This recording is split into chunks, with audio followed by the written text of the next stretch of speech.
vamos a recibir aquí en nuestro desayuno de hoy a Alejandro Topo Rodríguez, referente del Instituto Consenso Federal, exdiputado nacional, exministro también de la provincia de Buenos Aires. Bienvenido, Topo, ¿cómo le va? Gracias, muchas gracias por la invitación. Un gusto saludarte. Bueno, Topo siempre fue muy seguidor de lo que era o de lo que es el transporte Buenos Aires-Tandil, Tandil-Buenos Aires, junto con el exgobernador Scioli. Fue el impulsor del tren para Tandil, que funcionó durante mucho tiempo. Y bueno, acá hay un tema que es importante también, o que puede ser importante, que tiene que ver con los vuelos que se anunciaron y que teóricamente comenzarían a partir del mes de febrero. ¿Se hizo un vuelo hasta Venado Tuerto ahora? Exactamente. ¿O Villa María? Desde Venado Tuerto hacia Aeroparque. Yo pensé que eso iba a continuar, pero estaba viendo en la página que no. Digamos, fue como un vuelo inaugural en diciembre, pero después no hay vuelos anunciados también hasta febrero, ¿no? ¿Qué perspectiva, insisto, vos que sos, Topo, usted que es un hombre que analiza mucho el tema del transporte y en particular entre su ciudad y Buenos Aires, qué perspectivas ve para este proyecto para Tandil por ahora? Evidentemente es un anhelo antiguo para la ciudad de Tandil. Hace muchos años que en Tandil queremos un sistema de transporte aéreo serio que pueda ser sostenible en el tiempo, pero hasta ahora no se ha encontrado la modalidad. Este gobierno, el actual gobierno, a través del ministro Sturzenegger, ha venido impulsando muy fuertemente esta alternativa. Por eso yo he debatido públicamente con el ministro Sturzenegger, que ya en el mes de marzo anunció que en Tandil, si se aprobaban determinadas normas, podría existir una alternativa de vuelo. Pero el impulso que le da el gobierno no está teniendo en la realidad un correlato que lo haga sostenible, que haga sostenible la propuesta. En rigor hay una decisión, una fuerte presión política del gobierno para que se apure un sistema de vuelos de Tandil a Aeroparque. Y así como está, en las condiciones en las que se ofrecería, el sistema ya fracasó antes de comenzar. ¿Por qué? Porque lo primero que hay que decirle a la ciudadanía y a los eventuales usuarios de ese sistema es que no va a haber un vuelo desde Aeroparque hasta Tandil. Va a haber un vuelo desde Aeroparque hasta Olavarría en un avión que se denomina Metroliner, que tiene 19 plazas, y luego el tandilense o la persona que vive en Tandil tiene dos alternativas. O se toma una combi desde Olavarría hasta Tandil, o se sube a otro avión más pequeño, un Caravan de 10 plazas. Ocurre que la empresa que está ofreciendo esta alternativa durante muchos meses vino planteando que el único sistema eficiente, por una cuestión de escala y de costos, para tener un vuelo sustentable entre Tandil y Aeroparque era aquel que tenía 19 plazas. Ahora están cambiando a uno de 10. Por lo tanto, el sistema que se proponía, la oferta inicial, no se puede cumplir. Yo entiendo que la empresa está pensando en una alternativa para cubrir el tramo de Olavarría a Tandil, por ejemplo, con combi. Pero a esta altura es muy importante que a Tandil se lo tome en serio. Yo lo digo con todo respeto, Tandil merece una propuesta más seria. Y si uno mira el precio, por ejemplo, de lo que va a terminar saliendo cada pasaje, lo mínimo que va a costar es $200 por tramo, es decir, $400 en total. En promedio va a estar en los $375. Eso es un precio que no es competitivo. Ahora Alejandro Topo Rodríguez está con nosotros. Según tu hipótesis, no me cierra lo siguiente. Jamin Airways, en su perfil de Instagram, está vendiendo paquetes, lo abrí aquí en mi computadora, vendiendo paquetes de preventa con, uno puede comprar de 40 a 100 pasajes a un costo de $200 el pasaje, puede comprar de 100 a 150 pasajes, anticipados obviamente, a $175 el pasaje o más de 150 pasajes a $150 cada uno. Obviamente, para usar estos pasajes uno requiere unos cuantos meses. Ahora, si vos decís que este sistema ya fracasó antes de comenzar, si alguien compra un paquete de esta cantidad de pasajes, no sé, 100 pasajes, los compra hoy para usarlos cuando lo necesite. Si el sistema ya fracasó antes de comenzar, no voy a tener los vuelos para poder hacer uso de estos pasajes comprados hoy. Es una pregunta, ¿cómo lo ves vos? Lo primero que hay que consignar es que todos esos valores que acabas de mencionar recién hay que multiplicarlos por 2, porque es por cada tramo. Claro, correcto. Por lo tanto, un viaje a Aeroparque sale en promedio $375 porque hay que poner la categoría que allí no existe, que es la individual, que saldría entre $425 y $450. Bueno, quien hoy compre un paquete de pasajes está haciendo una apuesta o está haciendo profesión de fe. Una apuesta implica un riesgo. Bueno, la palabra lo dice. El sistema en el cual se inscriben estas propuestas de vuelo entre Tandil y Aeroparque están regulados por una norma que no le exige a la empresa ni tener regularidad ni respetar frecuencias. ¿Esto es así, digamos? Sí, es ¿Cómo? efectivamente así. Sí, la norma RAC 135, ¿De qué se trata? bajo la cual se inscriben esta propuesta de vuelo, es una norma que, a diferencia de los vuelos de carácter regular, que tienen un día y un horario para unir uno o más destinos, no tienen, en este caso las alternativas de RAC 135, ni obligación de cumplir determinadas frecuencias ni tener una regularidad, sino que ofrecen en función, lógicamente, de la demanda. Pero lo importante, además, es que esta alternativa, esta propuesta, no conecta a Tandil con Aeroparque en un vuelo. No es que hace escala en Olavarría y vuelve a despegar hacia Tandil, sino que era lo que yo pensé primero. Sino que despega desde Aeroparque, llega a Olavarría y allí el pasajero tiene 2 alternativas. O se toma una combi, son promedio 1 hora 50 desde Olavarría hasta Tandil. 132 kilómetros veo Sí, desde el aeropuerto. sí, a una velocidad como la reglamentaria son 1 hora 47 minutos. Es un poquito más cerca que Mar del Plata, pero 26, 27 kilómetros.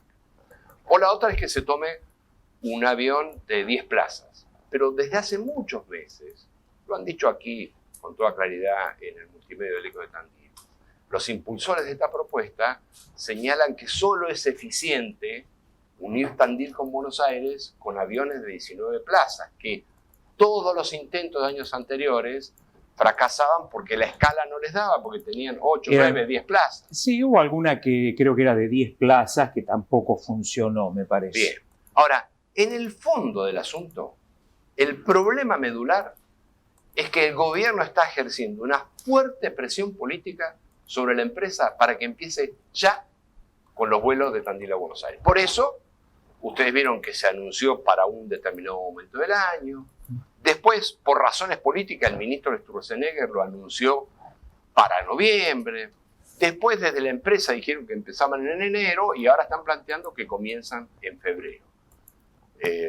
Seguramente tendrán la decisión de hacerlo. Lo importante es que la idea original ya fracasó, no porque yo lo diga, sino porque oficialmente ya se está comunicando que no va a haber un vuelo que una Aeroparque con Tandil, sino o 2 vuelos en 2 aviones distintos, o un vuelo hasta Olavarría y una combi hasta Tandil. Topo recién mencionaba que, bueno, serían 20 kilómetros menos que a Mar del Plata, por algo 25 kilómetros menos. ¿Por algo en particular usted mencionó Mar del Plata? Sí, porque en Mar del Plata uno tiene la alternativa de tomar un vuelo de Aerolíneas Argentinas hacia Aeroparque a un precio que es aproximadamente la mitad de lo que saldría este vuelo desde Tandil hasta Olavarría y de Olavarría a Aeroparque. Sí, un pasaje con tiempo sacado hasta menos todavía. Sí, por supuesto. Como ustedes saben, los precios de los vuelos son muy aleatorios en función de la demanda y de los tiempos. Pero Exactamente. ¿Y cuál sería el objetivo de todo este anuncio e inclusive de esa presión política a esta empresa de veinteañeros para, bueno, tener estos vuelos que están condenados al fracaso? Que haya 2 jóvenes o 3 jóvenes muy jóvenes al frente de la empresa es un dato muy positivo. Es positivo porque indica que en Argentina hay una nueva generación de emprendedores, de empresarios, de jóvenes que quieren apostar al trabajo y al crecimiento del país. El problema es que el gobierno ha tomado a esa empresa, creada hace 7 o 8 meses, de esos 3 jóvenes, como un instrumento político. El ministro Sturzenegger tiene para sí el proyecto de ser un hombre influyente a nivel mundial. Por eso es que periódicamente trasciende que supuestamente Elon Musk lo está imitando en Estados Unidos y varios países toman su modelo. Y él necesitaba llegar a fin de este año con al menos un avioncito de esos que vuele. Por eso hicieron el acto político de lanzar un primer vuelo en Venado Tuerto el 27 de diciembre, cuando estaba previsto para el 20. Y los vuelos comenzarán regularmente recién a partir de febrero. El sistema de desregulación que ha impulsado Sturzenegger necesita como mínimo entre 5 y 7 años para madurar en la Argentina. No se puede anunciar en un momento y madurar a los 3 meses, porque requiere inversión en materia de infraestructura aérea. ¿Por qué motivo la empresa anunció en su momento que iba a ir a Junín y después eliminó el destino de Junín? Porque no tenía la infraestructura, las comunicaciones, el aeropuerto de Junín. ¿Por qué motivo en Tandil va a operar desde el Aeroclub? Porque se necesita adecuar la infraestructura del aeropuerto Héroes de Malvinas en función de la incorporación de los F-16. Bueno, se requiere un proceso de entre 5 y 7 años para la inversión, la adecuación, la infraestructura y también para que ingresen a la oferta empresas que estén consolidadas o equipamiento al menos que esté acorde a las necesidades del momento. En este caso, la empresa no es una empresa aérea, es un broker, no tiene aviones, pero yo no le hago crítica a eso. Lo que digo es que se necesita maduración. Sturzenegger tiene como objetivo político que esto empiece rápido, pero eso es irresponsable y está haciendo generar condiciones para que el servicio fracase antes de comenzar. ¿Qué título dejó el topo, ¿Qué título? Bueno, cambiemos un poco de tema, Rodolfo. Bueno, hablando, también está vinculado, primer año de gestión del presidente Milei, ahí mencionó algunos funcionarios, algunas políticas que evidentemente no están muy de acuerdo. ¿Cómo lo ve justamente? ¿Cómo lo evalúa este primer año? Lo primero es que es un gobierno democrático que ha asumido en la Argentina con el 56% de los votos en un balotaje, y desde ese punto de vista a mí no me extraña que gran parte de la sociedad argentina esté manifestando, aún después de un año muy difícil, su apoyo o al menos su esperanza en este gobierno. No sé si es un porcentaje mayoritario o no, pero es un porcentaje importante. Yo pienso todo lo contrario. Estoy totalmente en contra de las políticas del gobierno de Milei, que además no son tan complejas ni tan numerosas ni tan sofisticadas como se dice. Este es un modelo muy bruto en términos económicos, que tiene un eje de aumento de impuestos. La base del modelo económico de Milei es el impuestazo. El primer impuestazo lo ejecutó el día 13 de diciembre, 3 días después de asumir, cuando aumentó el impuesto país de 7,5 a 17,5%. Y unos meses después extendió el cobro del impuesto país a otras operaciones que originalmente no gravaban. Un poco después, el gobierno logró volver a poner el impuesto a las ganancias sobre el salario de los trabajadores a más de 1.100.000 personas. Es decir que sobre la base del aumento brutal del impuesto país, la extensión de ese impuesto y la reimposición del impuesto al salario de los trabajadores, el gobierno de Milei se hizo de recursos. Pero a la par hizo lo que no corresponde hacer, que no es una práctica de buen gobierno hacer, que es prorrogar el presupuesto 2023 para 2024. Es decir, que prorrogó el presupuesto del año pasado, que tenía precios viejos, para los gastos de este año, que están a precio nuevo. Entonces el gobierno aumenta impuestos, recauda todos los impuestos a valor actual, pero tiene todos los gastos a precio viejo del año pasado. Esto es muy importante y realmente no se le da la significación que realmente tiene, porque prorrogar el presupuesto no es decidir la baja del gasto en una o dos partidas, sino que en todas las partidas del presupuesto nacional, en todas, automáticamente con esa decisión. Lo grave es que, por primera vez en la historia de la democracia argentina, el año próximo, 2025, también Milei va a tener prorrogado el presupuesto 2023 para 2025. Es decir, que ya podemos asegurar que el ajustazo continúa. Sobre esa base es que Milei dice tener un ficticio superávit fiscal. Es ficticio porque ese superávit contiene un enorme déficit social. Cuando uno obtiene el superávit pagando 25% menos de jubilaciones, no transfiriéndole a las provincias el fondo para el subsidio del transporte, quitándole el fondo de incentivo docente a los maestros, bajando en un 87% las transferencias para obras públicas e infraestructura, no está teniendo superávit, está teniendo déficit social y de infraestructura federal. Sobre esa base, que es el impuestazo y el ajustazo, Milei tiene también atraso cambiario y aumento de importación. Ese es el modelo de Milei, basado sobre 4 patas: ajustazo, impuestazo, aumento de las importaciones y retraso cambiario o atraso del dólar. A ese modelo de Milei le sobran 30 millones de argentinos. Ese es el modelo de Milei. Es un modelo para poco, para el 30% de la Argentina, y le sobran 30 millones de argentinos. Paralelamente, vemos como resultado en este año que la inflación pasó del 25 al 2%, como que se redujo en un 90%. Claro, la inflación se redujo muchísimo, del mismo modo que se redujo la capacidad de compra de los ingresos de los trabajadores, de los jubilados, de los pensionados y de la clase media trabajadora que todos los días la pelea por salir adelante. Por lo tanto, no es un modelo deseable. Baja la inflación del mismo modo que baja brutalmente la capacidad de compra de los ingresos. Es decir, que es un modelo que solo puede sostener baja inflacionaria si aumenta impuestos, baja gasto y le reduce la capacidad de compra del bolsillo a los que trabajan y a los que están en la situación más delicada en la sociedad. Por eso es tan importante ver la realidad y no negarla. ¿Se imaginaron alguna vez ustedes que Tandil, el municipio de Tandil, iba a tener que quintuplicar la asistencia alimentaria? Con una mano en el corazón. ¿Cómo pueden decir que socialmente la Argentina está mejor, que económicamente está mejor?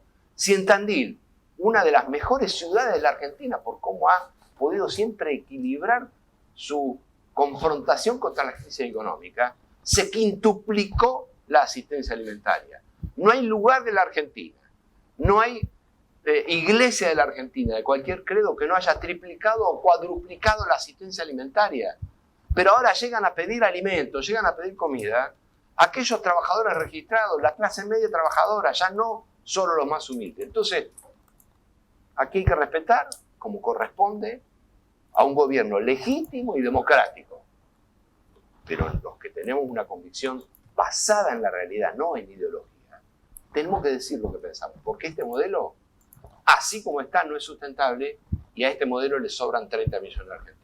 ¿A dónde nos lleva este modelo? ¿A dónde nos hubieran llevado las otras alternativas que había el año pasado? Bueno, hacer el posibilismo de que hubiese pasado con el resto es parte del análisis. Yo tengo la convicción de que si en la Argentina ganaba una alternativa distinta a la de Milei en el balotaje, seguramente iba a haber un desafío muy importante que enfrentar e iba a haber una situación muy difícil.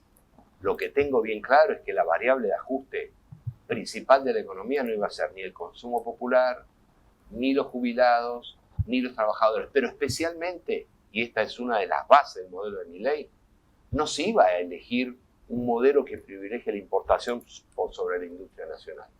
Y es legítimo que quienes hoy gobiernan enfaticen que estas son las políticas que corresponden frente a lo que se erró en el pasado, y yo no tengo en ese sentido cuestionamientos que hacerles. Digo que A los gobiernos hay que juzgarlos por los resultados. Y yo estoy viendo en un año de gobierno los resultados que he manifestado recién y, por supuesto, alguien con una visión distinta puede sostener lo contrario.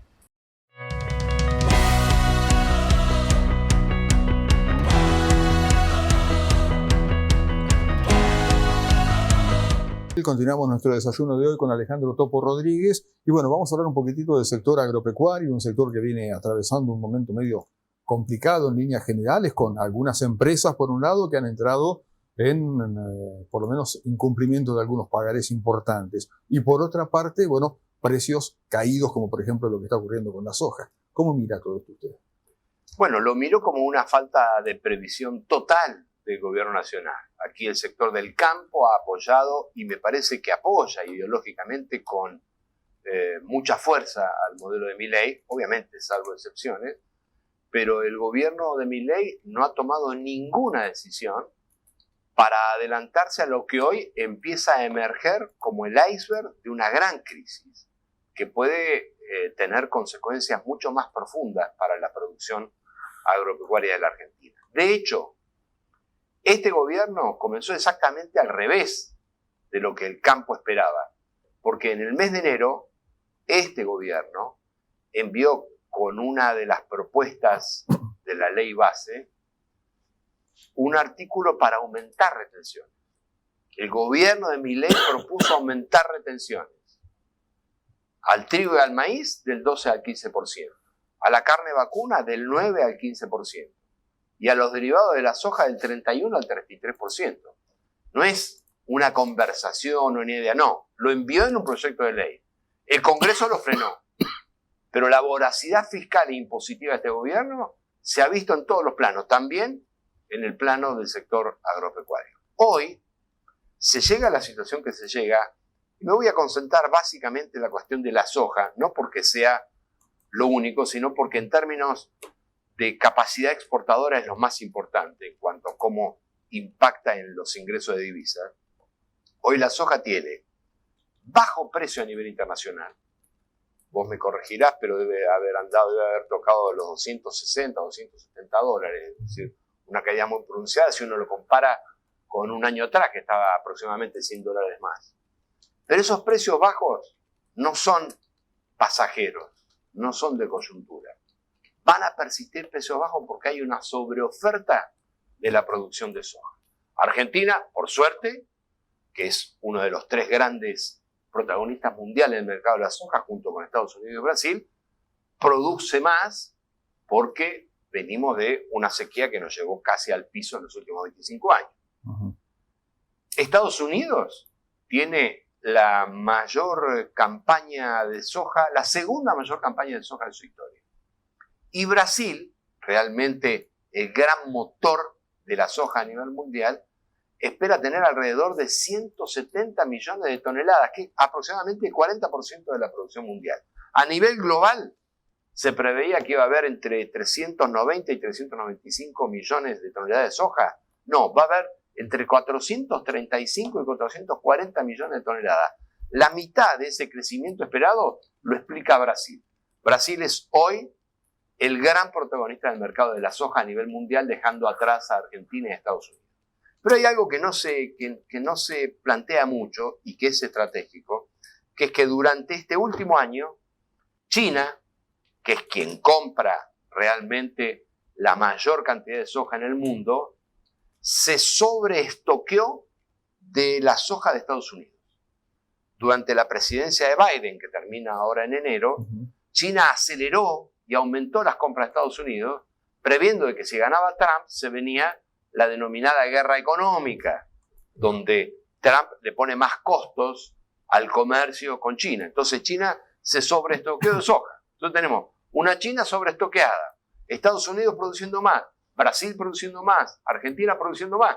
Y entran también a jugar países más pequeños, pero que van creciendo, Paraguay, Uruguay. De manera que hay una sobreoferta de soja. Ahora, en el mediano plazo... Justamente eso le voy a preguntar. Esto será este año. ¿Qué pasará pero hacia en el adelante? mediano plazo, China ya tomó la decisión y comenzó un camino de reducir la importación de soja y tener autoabastecimiento, por un lado, y por otro lado, que en la composición del alimento para los cerdos, que entre paréntesis, el 50% del consumo de carne de cerdo está en China. La mitad de la carne de cerdo que se consume en el mundo se consume en China. Por eso, esa máquina de traccionar soja para alimentar al ganado porcino. Ahora, en la composición de esa fórmula alimentaria, China va a ir bajando gradualmente algún porcentaje de harina de soja para sustituirlo por otro tipo de compuestos en los próximos 10, 15 años. Pero a su vez va a aumentar la producción propia. En diciembre del año pasado, 2023, se aprobó una ley de seguridad alimentaria para que aumente la autoproducción y baje la dependencia de soja del mercado internacional. Por lo tanto, aquí hay una tendencia estructural, no hay un fenómeno coyuntural, que por supuesto podrá verse distorsionado por cuestiones climáticas, algún factor como la guerra de Ucrania, pero finalmente la tendencia estructural es que el mundo va a demandar menos soja de Argentina. Si eso uno lo combina con lo que hoy existe, que es un tipo de cambio bajo para lo que es la producción nacional, y retenciones, es la combinación perfecta para que el campo de la Argentina no sea rentable. ¿El futuro de la soja? El futuro de la soja tiene que estar por el lado de los biocombustibles, no solo por el lado de la venta del poroto de soja o de la harina de soja para alimentar cerdos en Chile. Yo no digo que eso se termine 100%, sino que va a ser un nicho más de mercado, no va a ser la gran salida de nuestra comercialización. Y en ese camino, Brasil ya ha dado muchos pasos más adelante que nosotros, por ejemplo, en la producción y comercialización para el mercado interno y el mercado mundial de biocombustible. Argentina tiene que transformar a la provincia de Buenos Aires, por ejemplo, a Santa Fe, en las locomotoras de una gran revolución del biodiesel para producir, quizás junto con Brasil, e ir al mundo a ofrecerle este nuevo combustible que es amigable con el ambiente. Y esta es la gran tendencia a nivel global. Y a nivel commodities, hay que, entre comillas, inventar, no digo inventar porque los cereales, las oleaginosas están ya inventadas, pero hay que, estratégicamente pensar desde el gobierno y desde el campo qué puede venir a reemplazar a la soja a nivel mundial en cuanto a, efectivamente, commodities exportados, o no hay que pensar más en commodities y a largo plazo, mediano o largo plazo, pensar solamente en valor agregado. Bueno, eso es un gran desafío. Las commodities, como vos bien señalás, tienen la ventaja de que pueden permitir un crecimiento de los ingresos para la Argentina, en este caso. Rápidos y sin demasiada inversión. Pero también una debilidad, que es que uno no maneja el precio y a su vez la cuestión de la relación con la capacidad de generación de trabajo no es tan intensa. Ahora, uno en Argentina, en la provincia de Buenos Aires, en la zona, tiene modelos. Seguro, Rodolfo, vos lo conocés muy bien. Cuando uno pasa por Lezama, se encuentra con una planta que produce aceite de alto valor oleico sobre la base de girasol, pero también tiene producción de alimento para mascota. Es decir, que del girasol sacamos alimento para mascota. La otra parte, que es la denominada cáscara de girasol, se usa para generar energía con la cual funciona parte de la planta, es decir, que es virtuoso desde todo punto de vista. Integrado. Y ahí voy a lo que planteabas, Claudio. Agregar valor. Si uno puede hacer con girasol no solo aceite, sino también alimento para mascota, está multiplicando por 150 el valor original de lo que es el producto primario. Bueno, sin ir más lejos, y con la cooperativa agropecuaria, acá lo hablamos muy seguido, de ser una cooperativa agropecuaria donde compraba y vendía cereal, hoy tienen alimentos para mascotas, tienen, ayúdame Rodolfo. Los snack. Los snack, producen snack con el maíz. Se viene a la fábrica de mozzarella. O sea, le dan valor, y algo más tienen. Le dan valor a todos los productos que sus socios producen. Bueno, esa modalidad, que es realmente un modelo, puesta en el marco de una política de desarrollo productivo, agroindustrial, estratégica, tiene sentido, pero en un modelo económico distinto. ¿Por qué este modelo económico? Yo lo repito, privilegia la importación, no la exportación. Nosotros deberíamos exportar alimentos para mascota y snack con ese valor agregado como mínimo a nuestros socios comerciales más cercanos. Y estamos en condiciones de hacerlo, pero hoy la ecuación es al revés. Hoy el gobierno cree que puede sostener baja la inflación importando alimentos del exterior solo porque Sturzenegger especialmente se ha encargado de bajar impuestos a la importación. Y yo no digo que Argentina tiene que aislarse del mundo, cuidado. El mercado internacional exige una contraparte de ida y de vuelta, importar y exportar. Pero ninguno de los dos extremos es virtuoso para la Argentina y hoy marchamos hacia el extremo de construir un modelo importador más que de producción nacional. Alejandro Topo Rodríguez, él es el presidente del Instituto a Consenso Federal. Estamos abusando de su tiempo, pero me gustaría 2 o 3 cuestiones. Hablabas de de lo que fue el fracaso del presupuesto a nivel nacional. Ahora, en la provincia de Buenos Aires, donde, bueno, se le ha negado por parte de propios y extraños a Kicillof, propios le pongo comillas ahora, se le ha negado, digamos, el poder embarcarse en un endeudamiento. ¿Qué va a pasar con la provincia de Buenos Aires a tu criterio? Bueno, lo que ha sucedido en los últimos días es grave, porque empezando por el endeudamiento, es un endeudamiento que la provincia solicitó estrictamente, ni $1 más ni $1 menos, para cumplir con las obligaciones de deuda que dejaron gobiernos anteriores, en este caso el gobierno de Vidal, hay que decirlo. En segundo lugar, se le niega el presupuesto.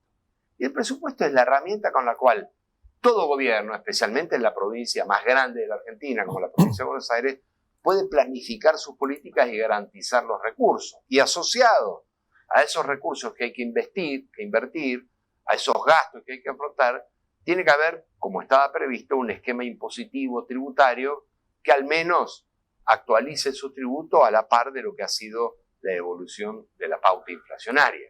Cuando uno le niega a un gobierno tan importante como el gobierno provincial el endeudamiento para cumplir con esas obligaciones, la actualización de los tributos y el presupuesto, le está poniendo realmente una traba al desarrollo de las políticas que normalmente tiene que afrontar la provincia de Buenos Aires. Yo estoy convencido de que el gobierno nacional, el gobierno de Milei, quiere ponerle trabas y complicarle la gestión y la gobernabilidad a la provincia de Buenos Aires. Y ahí uno no puede tener diferencias de índole menor. Hay que pedirle al gobierno nacional que deje de meter la mano de manera poco transparente, de manera muy opaca en el federalismo, y que deje que las provincias se desarrollen de acuerdo a sus propios planes de gobierno, que tengan sus herramientas presupuestarias disponibles y que la oposición que ha trabado esto en la provincia de Buenos Aires reflexione y pueda, en el marco del diálogo, como siempre ha sido en la provincia de Buenos Aires, el gobierno de la provincia tener esos instrumentos para transcurrir normalmente el año, que va a ser muy duro porque el gobierno nacional, ya les digo, apunta muy fuerte en contra de la provincia de Buenos Aires. Y esto tiene también su impacto a nivel de los municipios, por supuesto. Claro. Convengamos que la Libertad Avanza no tiene muchos legisladores. No, claramente, no es solo la Libertad Avanza, en este caso en la legislatura.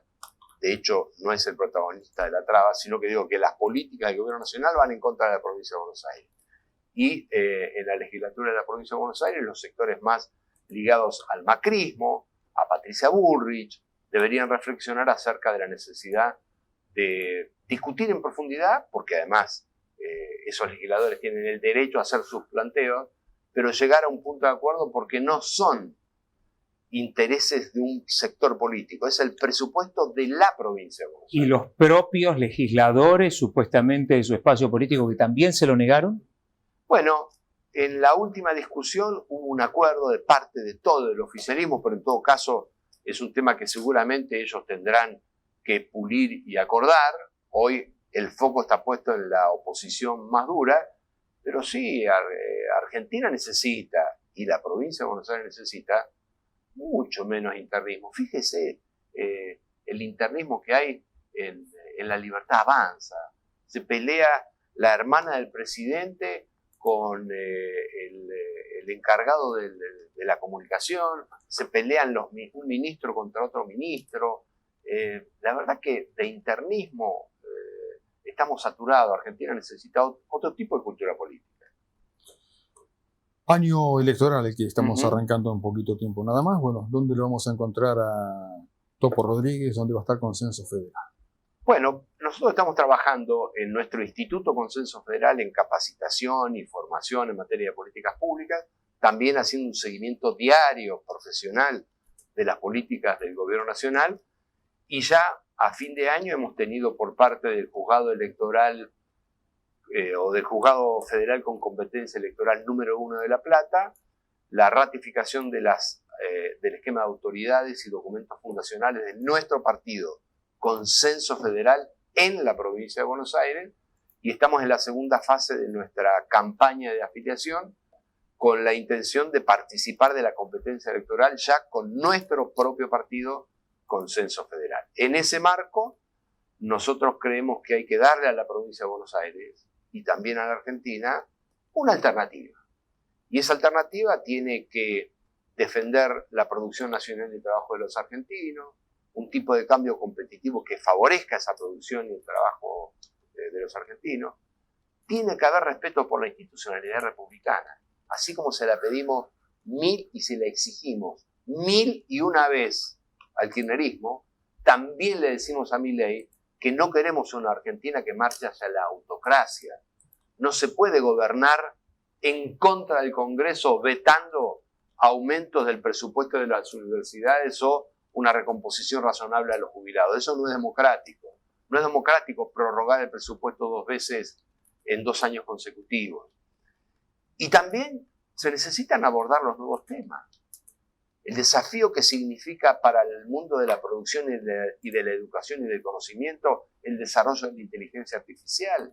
Los gobiernos tienen que tener propuestas para adquirir virtuosamente ese nuevo desafío y esas nuevas condiciones de la producción y del conocimiento. Y finalmente, para nosotros es fundamental poder armonizar el cuidado del ambiente con la producción y el empleo. No son incompatibles. Hay que encontrar modelos que construyan una salida virtuosa para el dilema entre empleo, producción y medio ambiente. Así que vamos a estar trabajando en eso. Tenemos un diálogo con distintos sectores políticos en todo el país, en Córdoba especialmente con Natalia de la Sota, en la provincia de Buenos Aires con hombres y mujeres tanto del peronismo como del radicalismo que no están enrolados en la propuesta de Milei. Milei ha quebrado el sistema político al medio. Hay peronistas que están con Milei, hay hombres y mujeres del PRO que están con Milei, hay radicales que están con Milei. Bueno, hay que hacer una coalición que exprese todo lo contrario de lo que propone este gobierno. No, estaba pensando a ver si surgía alguna pregunta de ahí. Sí, las hay muchas. Ahora, da la sensación, y con esto quiero cerrar, después Rodolfo harás lo tuyo, da la sensación que Milei está en uno de los extremos y hoy nuevamente el kirchnerismo y la cámpora vuelve a aflorar como el otro lado, exactamente el otro lado. Y aquellos que quieran ir, no es grata la frase por recuerdos que trae, ¿no? Por la famosa avenida del medio, no digamos la ancha avenida del medio, pero digo, ¿qué le queda para la gente que no quiere estar ni de un lado ni del otro? No, avenida del medio, que hace 2 años fue Milei, digamos, entre kirchnerismo y Juntos por el Cambio. Pero en poco tiempo demostró que no estaba en el medio, ¿no? Claro, pero era hacia afuera. Bueno, lo primero que a mí me parece, humildemente, es que uno tiene que presentarse a un desafío electoral con sus convicciones, no con sus especulaciones. Y finalmente, claro que importa cuál es el resultado, pero más importa si uno lo que va a ofrecer es realmente lo que piensa. Entonces, nuestra primera definición es plantear en el escenario electoral cuáles son nuestras propuestas. más allá de si esas propuestas tienen mucha o poca adhesión. Hoy por hoy, seguramente el oficialismo, la Libertad Avanza, tiene todas las condiciones como para hacer una muy buena elección. Ahora, este es un proceso que va a tener una etapa fundamental en 2027. Entonces, en 2025 hay que presentar las propuestas y hay que ir construyendo en todo el país una gran coalición, un espacio multisectorial en el que expresiones de distintas provincias puedan confluir y eventualmente competir con distintas fórmulas en una misma interna o en una misma paso, y no creer que se define todo lo que haya que definirse en la elección legislativa de 2025. Por lo demás, tener una representación, a veces no necesariamente mayoritaria, permite formar parte de coalición más amplia y ponerle límites. Nosotros le pusimos muchos límites a muchos puntos sobre los cuales no coincidimos en el gobierno anterior, no siendo una fuerza política mayoritaria.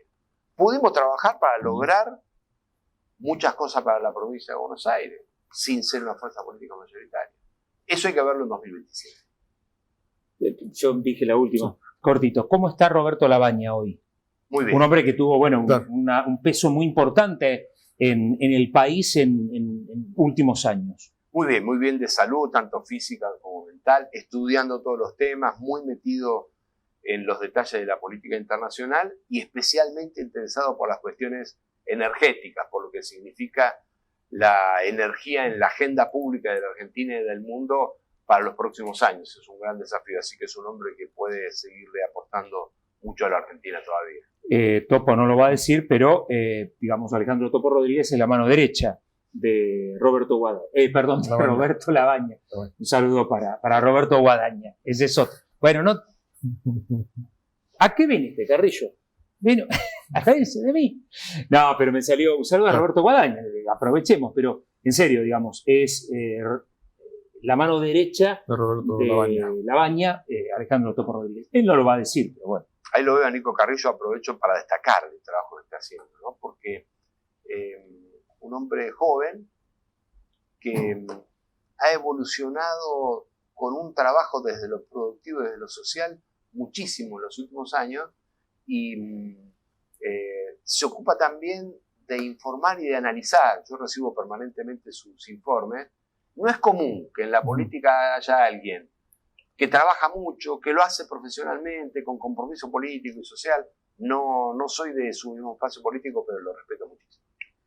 Mirá, si no se hubiera reído de mí, el Topo no hubiera dicho esto.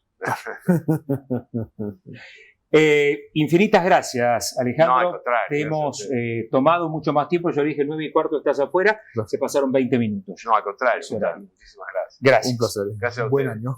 Igualmente para ustedes. Muchas Alejandro gracias. Topo Rodríguez, presidente del Instituto Consenso Federal.